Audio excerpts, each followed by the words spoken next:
all depend on the products you choose to sell and how well you market them. Generally speaking, you can expect to earn anywhere from 10% to 25% on each sale. Therefore, if you sell product for $10, your profits may fall between $1 to $2.5. Suppose अगर आप कोई product choose करते हैं कि मैं ऐसी product निकालूं जिसकी सेल $10 है, तो मुझे उसमें प्रॉफिट होगा $1 या फिर $2.5। ठीक है, इतना कम होता है क्योंकि इसकी वजह क्या होती है कि अमेजोन की फीस डिटेक्ट होती है, उसकी रेफरल फीस होती है, और उसकी जो है जब रिसीव होती है प्रोडक्ट, जो वो हमारी FBA कर रहा होता है, शिप कर रहा होता है, ये सारी फीस कटा के हमें इतना प्रॉफिट होता है। लेकिन इसका सोल्यूशन क्या है कि हमें ज्यादा प्रॉफिट मिले, तो हम ऐसी प्रोडक्ट के प्राइस चूज करेंगे कि हमारा प्रॉफिट मार्जिन एटलीस्ट $3 to $4 हो एक एक यूनिट पे। टू से 4 5 6 ऑन, मतलब टू तो एटलीस्ट $2 हो एक यूनिट पे हमें प्रॉफिट। तो इसमें क्या करते हैं कि हम प्रोडक्ट की जो प्राइस होती है ना, उसको थोड़ा इतना देखते हैं कि हमें प्रॉफिट मार्जिन अच्छा आ जाए। कि हम अगर सपोज करें कि हम रखते हैं एक प्रोडक्ट, सर्च करते हैं प्रोडक्ट की जो सेलिंग प्राइस है उसके $20 हो, ताकि हमें प्रॉफिट मार्जिन अच्छा मिले। Selling strategies on Amazon, pricing strategies, high quality product, win the buy box. आपको जो है प्राइस स्ट्रेटेजीज जो मैंने बताई कि जिसकी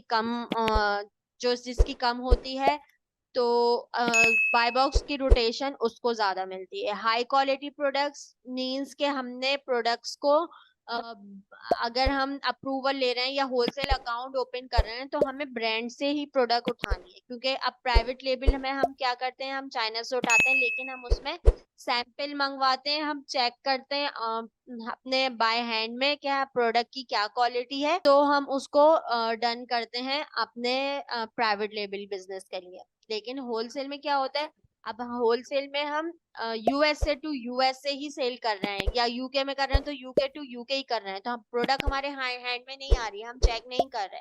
लेकिन क्या कर सकते हैं हम, प्रोडक्ट को आपने अच्छी तरह देखना है, पिक्चर में ही देखना है। इसके बाद जब वो हमारे वेयर हाउस में शिप होगी, जो प्रेप सेंटर में हमारी शिप होगी, तो हम उससे पिक्चर ले सकते हैं कि जब हमारी प्रोडक्ट वेयर हाउस में आई है, तो आप उससे पिक्चर ले सकते हैं कि हमारी प्रोडक्ट आपके पास शिप हुई है। अमेजोन पे जाने से पहले आप उससे पिक्चर्स लेके कंफर्म कर लें कि ये आपकी प्रोडक्ट ऑथेंटिक है, जो आपने बाय की है सेम प्रोडक्ट है। देन उसके बाद जो है, अगर इन केस उस प्रोडक्ट वो सेम नहीं है या कोई इशू आता है, तो आप एटलीस्ट सप्लायर से वहां से रिफंड करवा सकते हैं उस पे होलसेलर को या ब्रांड को, जिससे भी हमने प्रोडक्ट पाई। तो ये है सेफ तरीका के, इस तरीके से हम लोग चल सकते हैं। Pricing strategies, Amazon is a massive online marketplace which means any seller on it is competing with many other vendors. These vendors are paying attention to pricing, and even Amazon manipulates its pricing from time to time.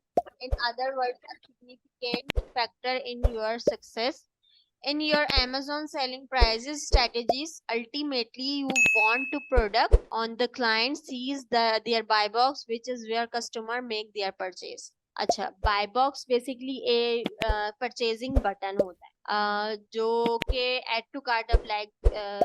आप जैसे अगर हम दराज पे product bye करते हैं, तो add to cart का बटन होता है, तो उसको अमेजोन की लैंग्वेज में हम बाय बॉक्स। अब बाय बॉक्स क्या होता है, बाय बॉक्स के साथ जो है नीचे सेलर का नाम होता है। अब जो है सेलर का जो नाम होता है, तो एट द टाइम उसको सेल मिल रही होती है। जिस बंदे का नाम नीचे आ रहा होता है, जो सेलर है उसका नाम नीचे आ रहा होता है, तो हम कहते हैं कि बाय बॉक्स उसको मिला हुआ है। तो अमेजोन खुद ही से रोटेट कर रहा होता है कि अगर वो देखता है कि एक एक सेलर के पास स्टॉक खत्म हो गया, तो वो दूसरे सेलर को मौका दे देता है। लेकिन जरूरी नहीं है कि एक बंदे का स्टॉक खत्म होने के बाद ही दूसरे को बाय बॉक्स का मौका मिलेगा। ऐसा होता है कि एक टाइम ड्यूरेशन होता है ठीक है, उसने एक टाइम रखा हुआ होता है कि अगर एक एक दिन में इसको मिल रहा है तो दूसरे दिन में दूसरे को मिल रहा है, या मे बी ऐसा हो सकता है 1 घंटे में इसको मिल रहा है तो दूसरे घंटे में उसको मिल रहा है। ये हम टूल्स के थ्रू देखते हैं कि कौन सा रोटेशन कितने कौन से सेलर के पास कितना परसेंटेज आ रहा है बाय बॉक्स का। तो ये सारी चीजें हम कीपा टूल के थ्रू देखते हैं। High quality products, somebody has to sell cheaper product and it's often especially tempting to do so when using loss leaders. However, sticking to high quality product usually gets much better result. The reasons of this, customers are more likely to be satisfied with their purchases. That means fewer return requests and negative reviews. Suppose cheaper products दे रहा है या same quality की नहीं है, तो क्या होता है कि आपके रिटर्न्स आना शुरू हो जाते हैं। कस्टमर कहता है कि ये सेम प्रोडक्ट नहीं है, इसलिए वो रिटर्न कर देता है, या फिर कहता है इसकी क्वालिटी अच्छी नहीं है इस वजह से रिटर्न कर देता है। फिर आपके अकाउंट पे बैड रिव्यूज आ जाते हैं, तो वो फिर उसमें फिर आपकी सेल डाउन होनी शुरू हो जाती है। तो इसलिए हमें क्वालिटी का खास तौर पे ध्यान रखना होता है। In the buy box, the buy box is Amazon holy grail and the end goal of most successful Amazon selling strategies. It's commonly said that 90% of all Amazon sales are made through the buy box, and sellers who have win the buy box can often sell prices 20% higher than the competitors. Fulfillment channel FBA lowest prices seller rating 90% और above. इसमें क्या है, अभी जो मैंने आपको discuss किया bye box का, वही सेम एग्जैक्ट इसमें है। जब हम प्रैक्टिकली करेंगे तो वो फिर चीजें और ज्यादा इजी होंगी।